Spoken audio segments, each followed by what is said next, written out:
क्या आगे आगे मत जाओ, आगे मत जाओ, आगे मत जाओ, आगे मत जाओ, रुको रुको रुको। पटेल सर,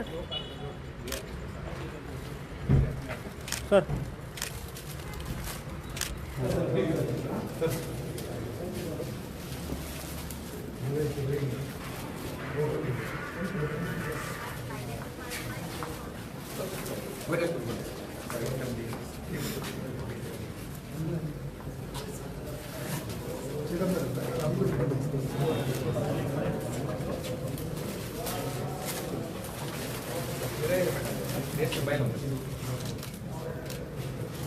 ಒಬ್ಬರು ಡಿ ಎಸ್ ಪಿ ಪರ್ಮಿಷನ್ ಹೋಗಿದ್ದಾರೆ, ಬಿ ಎಸ್ ತಮ್ಮ ಪಿ ಎಸ್ ಸರ್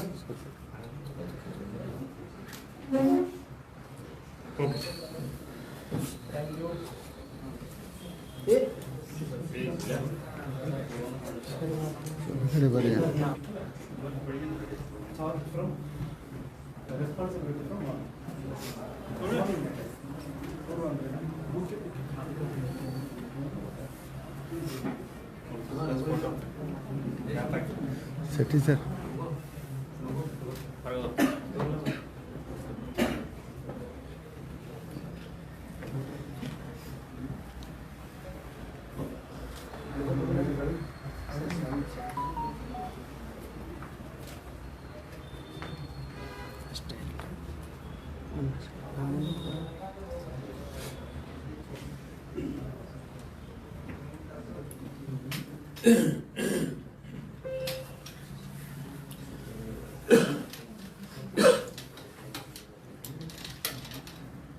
ನಾನು ರಾಮರಾಜನ್, ಇದಕ್ಕೆ ಹಿಂದೆ ಈಗ ಎಸ್ ಪಿ ಕೊಡೋದಾಗಿದ್ದೆ.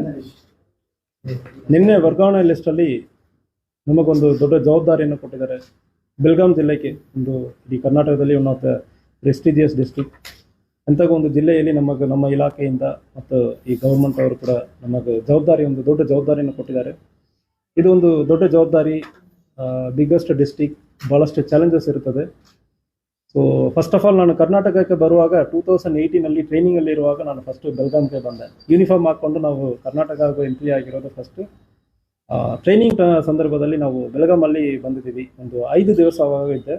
ಸೊ ಅದಾದಮೇಲೆ ಹುಬ್ಳಿ ಧಾರವಾಡಲ್ಲಿ ಸ್ವಲ್ಪ 1 ವರ್ಷ ಕೆಲಸ ಮಾಡಿದೆ DCP ಲಾಂಡರರ್ ಆಗಿ. ಸೊ ಸ್ವಲ್ಪ ಏರಿಯಾ ಪರಿಚಯ ಇದೆ ಮತ್ತು ಸೂಪರ್ಫಿಸಿಯಲಿ ಸ್ವಲ್ಪ ಏರಿಯಾ ಇದೆಲ್ಲ ಪರಿಚಯ ಇದೆ. ವರ್ಕ್ ಕಲ್ಚರ್ ಸ್ವಲ್ಪ ಪರಿಚಯ ಇದೆ. ಈಗ ನಮ್ಮ ಜೊತೆಗಿರೋ ಅಡಿಷನಲ್ SP ಅವರು, DSP ಅವರು ಕೂಡ ಪರಿಚಯ ಇದ್ದಾರೆ. ಇದಕ್ಕೆ ಹಿಂದೆ ಜೊತೆಗೆ ಕೆಲಸ ಮಾಡಿದ್ದೀವಿ. ಹೊಸ ಟೀಮ್ ಒಂದು ಎಲ್ಲರಿಗೂ ಒಂದು ಒಳ್ಳೆಯ ಕೆಲಸ ಮಾಡಬೇಕು. ಸೊ ನಮ್ಮ ಉದ್ದೇಶ ಏನಂದ್ರೆ ಬೆಳಗಾವಿ ಜಿಲ್ಲೆಯಲ್ಲಿ ಫಸ್ಟ್ ಆಫ್ ಆಲ್ ನಾವು ಜನರ ಜೊತೆ ಮಾತಾಡ್ತೀವಿ. ಪ್ರತಿ ಲೋಕಲ್ ಸ್ಟೇಷನ್ಗಳಿಗೆ ಬಂದು ಭೇಟಿ ಕೊಟ್ಟು ಅಲ್ಲಿ ಒಂದು ಸ್ಟೇಷನ್ಗಳಲ್ಲಿ ಒಂದು ತಾಲೂಕಲ್ಲಿ ಪ್ರತ್ಯೇಕ ಸಮಸ್ಯೆಗಳಿರ್ತದೆ. ಫಸ್ಟ್ ಜನರ ಕಡೆಯಿಂದ ಅವ್ರಿಗೆ ಏನು ಸಮಸ್ಯೆಗಳಂದರೆ ಫಸ್ಟ್ ತಿಳ್ಕೊಂಡು ಅದಕ್ಕೆ ತಕ್ಕಂಗೆ ನಾವು ಕ್ರಮ ಕೈಗೊಳ್ತೀವಿ. ನಮ್ಮ ಪ್ರಯಾರಿಟಿ ಅದಾದ್ಮೇಲೆ ಸೆಟ್ ಮಾಡ್ತೀವಿ. ಸೆಕೆಂಡ್, ನಮ್ಮ ಉದ್ದೇಶ ಏನಂದ್ರೆ ಇಲ್ಲಿ ಒಂದು ಜಿಲ್ಲಾ ವರಿಷ್ಠಾಧಿಕಾರಿಯಾಗಿ ಯಾರೇ ಒಬ್ಬರು ಒಂದು ಅವ್ರಿಗೆ ಬ್ಯಾಕ್ಗ್ರೌಂಡ್ ಇತ್ತು ಇಲ್ಲ ರೆಫರೆನ್ಸ್ ಯಾವುದು ಬೇಕಾಗಲ್ಲ, ನಮ್ಮ ಆಫೀಸಕ್ಕೆ ಯಾರು ಬೇಕಾದ್ರೆ ಬರಬಾರ್ದು. ನಾನು ಇದಕ್ಕೆ ಹಿಂದೆ ನಾವು ಕೆಲಸ ಮಾಡೋ ಸಂದರ್ಭದಲ್ಲಿ ಕೂಡ ಯಾರು ರೆಫರೆನ್ಸ್ ಬೇಕಾಗಲ್ಲ, ಆಫೀಸರ್ ಪರಿಚಯದಾರ ಯಾರು ರೆಫರೆನ್ಸ್ ಇಲ್ಲದೆ ನಮ್ಮ ಆಫೀಸಕ್ಕೆ ಸೀದಾ ಬರಬಾರ್ದು. ನಿಮಗೊಂದು ಅನ್ಯಾಯ ಆಗಿದೆ ಅಂದರೆ ಹೇಳೋ ಸಂದರ್ಭದಲ್ಲಿ ನ್ಯಾಯ ಕೊಡಬೇಕಂದ್ರೆ ಒಂದು ಉದ್ದೇಶದಿಂದ ನಾನು ಕೆಲಸ ಮಾಡ್ತಾ ಇದ್ದೀನಿ. ನಮ್ಮ ಆಫೀಸರ್ಸನ್ನು ಕೂಡ ಅದೇ ರೀತಿಯಲ್ಲಿ ನಾವು ಕೆಲಸ ಮಾಡಿಸ್ತೀವಿ. ಜೊತೆಗೆ ಪ್ರೀ ರಿಜಿಸ್ಟ್ರೇಷನ್ ಆಫ್ FIR ಇದು ಗೌರ್ಮೆಂಟ್ ಪ್ರಯಾರಿಟಿನೇ ಇರ್ತದೆ. ಇಲಾಖೆಯಲ್ಲಿ ಕೂಡ ಇದು ನಮ್ಮ DG and IGP ಸಾಹೇಬರು ಕೂಡ ಇದು ಪ್ರಯಾರಿಟಿಯಲ್ಲಿ ಇದೆ. So free registration of FIR ಯಾವುದೇ ಒಂದು ಘಟನೆ ಆಗುತ್ತಂದ್ರೆ ಈ ರಾಜ್ಯ ಪಂಚಾಯತಿ ಅದಕ್ಕೆ ಅವಕಾಶ ಕೊಡಲ್ಲ. ಸೊ ಇದಕ್ಕೆ ಹಿಂದೆ ನಾನು ಟ್ರೈನಿಂಗ್ ಪೀರಿಯಡ್ ಮುಗಿದಾದ್ಮೇಲೆ ASP ಪೀರಿಯಡ್ ತೊಗೊಂಡು ಇದು ಬಾರಿ ನಾನು ಎಲ್ಲಿ ಹೋಗಿದ್ದೀನೋ ಅಲ್ಲಿ minimum 20 to 30% of registration of FIR ಜಾಸ್ತಿ ಆಗಿದೆ. So that doesn't mean that crime ಜಾಸ್ತಿ ಆಗಿದೆ ಅಂದ್ರೆ ಇಲ್ಲ. ಸೊ ಯಾವುದೇ ಕಾರಣಕ್ಕೂ ಕೂಡ ನಾವು FIR ಮಾಡದೆ ಸ್ಟೇಷನ್ಗೆ ಕರ್ಕೊಂಡು ಬರೋದು, ಎದುರಿಸೋದು, ರಾಜ್ಯ ಪಂಚಾಯತ್ ಮಾಡೋದು ಯಾವುದೇ ಒಂದು ಆಗುತ್ತಂದ್ರೆ ಅದು ಕಾನೂನು ರೀತಿಯಲ್ಲಿ ಆಗಬೇಕು. ರೂಲ್ ಆಫ್ ಲಾ ಎಸ್ಟಾಬ್ಲಿಷ್ ಆಗಬೇಕಂದ್ರೆ ನಮ್ಮ ತಲೆಯಲ್ಲಿ ಇದೆ. ಫಿಯರ್ ಆಫ್ ಪೊಲೀಸ್ ಅಂದ್ರೆ ನಾವು ಹೇಳ್ತೀವಿ, ಒಂದು ಪೊಲೀಸರ ನೋಡಿ ಯಾರಿಗೂ ಭಯ ಇರಬಾರ್ದು. ಕಾನೂನು ಇದೆ, ಕಾನೂನು ರೀತಿಯಲ್ಲಿ ಕ್ರಮ ಕೈಗೊಳ್ತಾರೆ ಅಂತ ಜನರಿಗೆ ಭಯ ಇರಬೇಕು. ಯಾವುದೇ ಒಂದು ತಪ್ಪು ಮಾಡ್ತಾರೆ ಅಂದ್ರೆ ಪೊಲೀಸ್ ಇದ್ದಾರೆ ಅಂದ್ರೆ ಅವ್ರಿಗೆ ಭಯ ಇಲ್ಲ, ಕಾನೂನು ಇದೆ ಅಂದರೆ ಅವ್ರಿಗೆ ಭಯ ಇರಬೇಕು. So I am dead against extra judicial things ಮತ್ತು ಟಾರ್ಚರ್ ಮಾಡುವುದು ಅಂಥ ವಿಚಾರಕ್ಕಿಂತ ರೂಲ್ ಆಫ್ ಲಾನಲ್ಲಿ ನಾವು ಕ್ರಮ ಕೈಗೊಳ್ತೀವಿ. ಇದಕ್ಕೆ ಹಿಂದೆ ನಾವು ಕೆಲಸ ಮಾಡಿರೋ ಸಂದರ್ಭದಲ್ಲಿ ಕೊಡಗು ಜಿಲ್ಲೆಯಲ್ಲಿ ಫಸ್ಟ್ ಡೆತ್ ಸೆಂಟೆನ್ಸ್ ಈ ತಿಂಗಳಲ್ಲಿ ಒಂದು ಸಿಕ್ಕಿದೆ.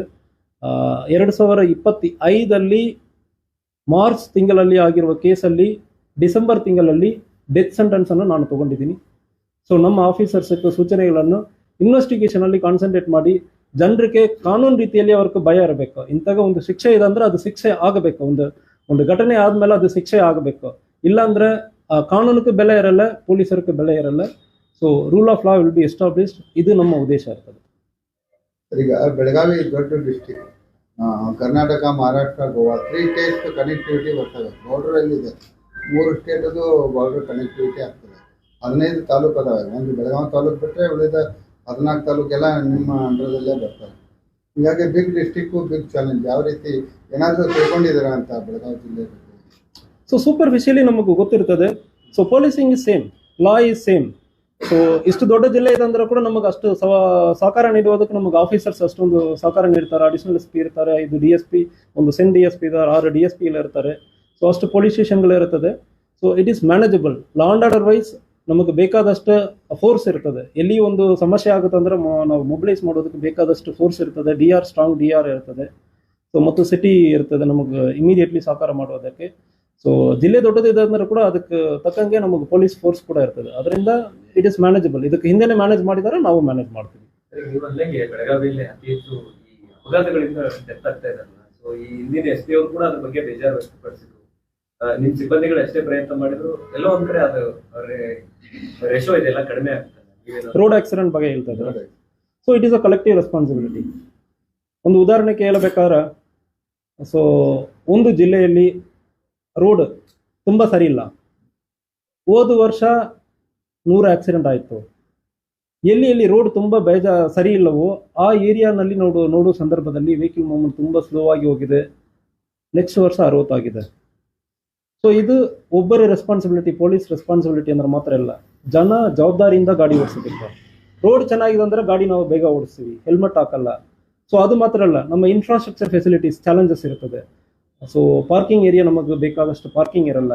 ಇದು ಸೊಸೈಟಿಯಲ್ಲಿ collective responsibility. We will insist. ನಾವು ಮಾತ್ರ ಕೆಲಸ ಮಾಡೋದು ಮಾತ್ರ ಇಲ್ಲ, ಉಳಿದ ಇಲಾಖೆಗಳು, national highway, state highway, PW department ಮತ್ತು ಪಂಚಾಯತ್ ರಾಜಲ್ಲಿ, ಈವನ್ ಇಂಟೀರಿಯರ್ ಏರಿಯಾನಲ್ಲಿ ಕೂಡ ರೋಡ್ ಚೆನ್ನಾಗಿದೆ ಅಂದರೆ ನಮ್ಮವ್ರ ಗಾಡಿ ಬೇಗ ಓಡಿಸ್ತಾರೆ. ಸೊ ಇಂಟೀರಿಯರ್ ಏರಿಯಾನಲ್ಲಿ ನಾವು ಹೆಲ್ಮೆಟ್ ಹಾಕಬೇಕಂದ್ರೆ ಅವೇರ್ನೆಸ್ ತುಂಬ ಕಮ್ಮಿ ಇರ್ತದೆ. ಸೊ ಅದಕ್ಕೆ ಅವೇರ್ನೆಸ್ ಮುಟ್ಟಿಸ್ತೀವಿ. ಅದೇ ರೀತಿಯಲ್ಲಿ ಇನ್ಫ್ರಾಸ್ಟ್ರಕ್ಚರನ್ನು ಡೆವಲಪ್ ಮಾಡೋದಕ್ಕೆ ಮತ್ತು ಸೈನ್ ಬೋರ್ಡ್ಸ್ ಇರೋದಕ್ಕೆ. ಸೊ ಅದಕ್ಕೂ ಕೂಡ ಬೇರೆ ಬೇರೆ ಇಲಾಖೆಯ ಕೋಆರ್ಡಿನೇಷನ್ ಮೀಟಿಂಗ್ ಇರ್ತದೆ. 3 ತಿಂಗಳಿಗೊಮ್ಮೆ ಕೋಆರ್ಡಿನೇಷನ್ ಮೀಟಿಂಗ್ DC ಅವ್ರ ನೇತೃತ್ವದಲ್ಲಿ ಇರ್ತದೆ. ಆ ಮೀಟಿಂಗಲ್ಲಿ ಕೂಡ ನಾವು ಇನ್ಸಿಸ್ಟ್ ಮಾಡ್ತೀವಿ. ಅದನ್ನು ಕೂಡ ನಾವು ಪ್ರಯಾರಿಟಿಯಲ್ಲಿ ತಗೊಳ್ತೀವಿ. ಸರ್, ಕೆಲವು ಪ್ರಕರಣದಲ್ಲಿ ಠಾಣಾ ಮಟ್ಟದಲ್ಲಿ ಜಾಮೀನು ಕೇಸ್ಗಳು ನಮ್ಮ ಜಿಲ್ಲೆಯಲ್ಲಿ ಜಾಸ್ತಿ ಆಗ್ತದೆ. ಆರೋಪಿ ಜಾಮೀನು ಕೊಟ್ಬಿಡೋದು ನಮ್ಮ ಜಿಲ್ಲೆಯಲ್ಲಿ ಹೈಯೆಸ್ಟ್ ಆಗಿರುತ್ತೆ. ಸೆಷನಲ್ಲಿ ಅದೇ ಚರ್ಚೆ ಆಗಿರ್ತದೆ. MLAಗಳು ಅದೇ ಬೆಳಗಾವಿಯಲ್ಲಿ ಹೈಯೆಸ್ಟ್ ಆಗ್ತದೆ. ಅದ್ರ ಬಗ್ಗೆ ಏನಾರ ಈಗ ಬೇಲ್ ಬಗ್ಗೆ particularly court is also very very stringent about it. It is a personal freedom ಅಂತ ಹೇಳ್ತಾ ಇದ್ದಾರೆ. ಸೊ ನಮ್ಮ ಪ್ರಯಾರಿಟಿ ಏನಂದ್ರೆ ಕೇಸಲ್ಲಿ ಇನ್ವೆಸ್ಟಿಗೇಷನನ್ನು ನಾವು DSPಯಲ್ಲಿ ಸ್ಟಾರ್ಟ್ ಮಾಡಿ SP ನಾವು ಪರ್ಸನಲ್ ಆಗಿ ನಾವು ಸೂಚನೆಗಳು ಕೊಡ್ತೀವಿ. ಒಂದು ಕೇಸಲ್ಲಿ ಏನೇನು ಎವಿಡೆನ್ಸ್ ಕಲೆಕ್ಟ್ ಮಾಡಬೇಕು. ಮೋಸ್ಟ್ ಆಫ್ ದ ಟೈಮ್ ನಾವು ಓರಲ್ ಸ್ಟೇಟ್ಮೆಂಟ್ ಮೇಲ್ಗಡೆ ನಾವು ಎವಿಡೆನ್ಸ್ಗೆ ಹೋಗ್ತೀವಿ. ಸೊ ಓರಲ್ ಸ್ಟೇಟ್ಮೆಂಟ್ ಆದಮೇಲೆ ಒಂದು 5-6 ವರ್ಷ ಆದಮೇಲೆ ಕೇಸ್ ಬರುವಾಗ ಓರಲ್ ಸ್ಟೇಟ್ಮೆಂಟನ್ನು ತಿರುಗಿ ಮಾತಾಡ್ತಾರೆ. ಸೊ ಈಗ ಮೆಟೀರಿಯಲ್ ಎವಿಡೆನ್ಸಸ್ ಮತ್ತು ಸೋಕೋ ಟೀಮ್ ಇರ್ತದೆ ಜಿಲ್ಲೆಯಲ್ಲಿ. ಪ್ರತಿ ಜಿಲ್ಲೆಯಲ್ಲಿ ಸೋಕೋ ಟೀಮ್ ಇರ್ತದೆ. ಸೊ ಮ್ಯಾಕ್ಸಿಮಮ್ ನಾವು ಮೆಟೀರಿಯಲ್ ಎವಿಡೆನ್ಸ್ ಮೂಲಕ ನಾವು ಕೇಸನ್ನು ನಾವು ಕನ್ವಿಕ್ಷನ್ಗೆ ತಗೊಂಡು ಹೋಗೋದಕ್ಕೆ ಪ್ರಯತ್ನ ಮಾಡ್ತೀವಿ.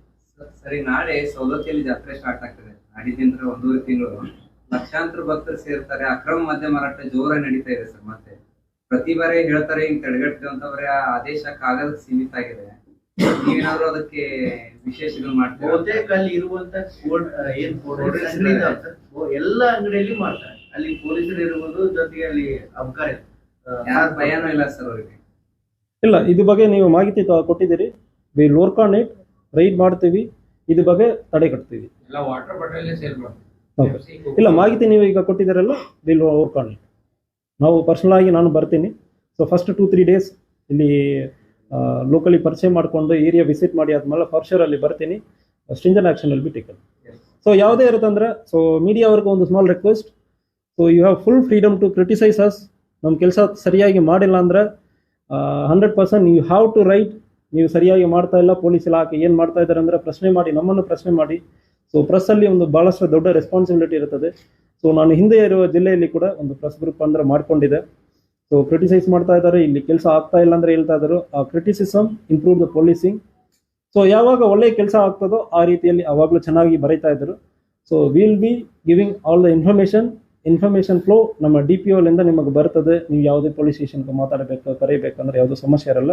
ಎನಿ ಇನ್ಫಾರ್ಮೇಷನ್ ನಮ್ಮ ಆಫೀಸ್ಲಿಂದ ನಾವೇ ನಿಮಗೆ ಕೊಡ್ತೀವಿ. ಪ್ರೆಸ್ ಗ್ರೂಪ್ಲಿಂದ ಅಫಿಷಿಯಲಿ ಪ್ರೆಸ್ ರಿಲೀಸ್ ಮಾಡ್ತಾ ಇದ್ವಿ. ಈಗಲೂ if you want to know about it, media group ಇನ್ನೂ ಇದೆ. ನಾನು ಲಾಸ್ಟ್ ಕಳೆದ ಎಲ್ಲಿ ಕೆಲಸ ಮಾಡಿದಾನ ಆ ಜಿಲ್ಲೆಯಲ್ಲಿ ಇನ್ನೂ ಕೂಡ ಅವ್ರಿಗೆ ಮಾಹಿತಿ ಕೊಡ್ತಾ ಇರ್ತೀನಿ. ಸೊ ಮಾಹಿತಿಗೆ ತಪ್ಪು ಮಾಹಿತಿ ಹೋಗೋದಕ್ಕಿಂತ ಅಫಿಷಿಯಲಿ ಎನಿ ಇನ್ಫಾರ್ಮೇಷನ್ ಅಫಿಷಿಯಲಿ ನಮಗೆ ಬರ್ತದೆ. So will be communicating all the informations. ಯಾವುದೇ ಸಮಸ್ಯೆ ಇರುತ್ತೆ ಅಂದರೆ ನಮಗೆ ಮಾತಾಡಬಹುದು. So you have all the freedom to criticise us. ಈಗ ಇವತ್ತು ಅಧಿಕಾರ ಸ್ವೀಕಾರ ಮಾಡಿದ್ದೀರ, ಬೆಳಗಾವಿ ಜಿಲ್ಲೆಯ ಜನತೆ, ನೀವು ವ್ಯಾಪ್ತಿಯಲ್ಲಿ ಬರುವಂಥ ಜನರಿಗೆ, ಸಾರ್ವಜನಿಕರಿಗೆ ಅವೇನು ಹೇಳಿ? ಸಾರ್ವಜನಿಕರಿಗೆ ಒಂದು ನೀವು ಪ್ರಶ್ನೆ ಮಾಡಬೇಕು. ಯಾರು ತಪ್ಪು ಮಾಡ್ತಾರಂದ್ರೂ ನಿಮಗೂ ಒಂದು ಅನ್ಯಾಯ ಮಾಡುವ ಸಂದರ್ಭದಲ್ಲಿ ನೀವು ಖಂಡಿತವಾಗಿ ಪೊಲೀಸ್ ಸ್ಟೇಷನ್ಗೆ ಬರಬೇಕು. ಒಂದು ವೇಳೆ ಪೊಲೀಸ್ ಸ್ಟೇಷನಲ್ಲಿ ಕೆಲಸ ಆಗಿಲ್ಲ ಅಂದರೆ ದಯವಿಟ್ಟು ನಮ್ಮ ಕಡೆ ಬರಬಹುದು. ನಾವು 100% ಕ್ರಮ ಕೈಗೊಳ್ತೀವಿ. ಸೊ ನಮ್ಮ ಆಫೀಸಲ್ಲಿ ನಿಮಗೆ ನ್ಯಾಯ ಸಿಗ್ತದಂದ್ರೆ ಅದು ಒಂದು ಐ ಕ್ಯಾನ್ ಅಶ್ಯೂರ್ ಯು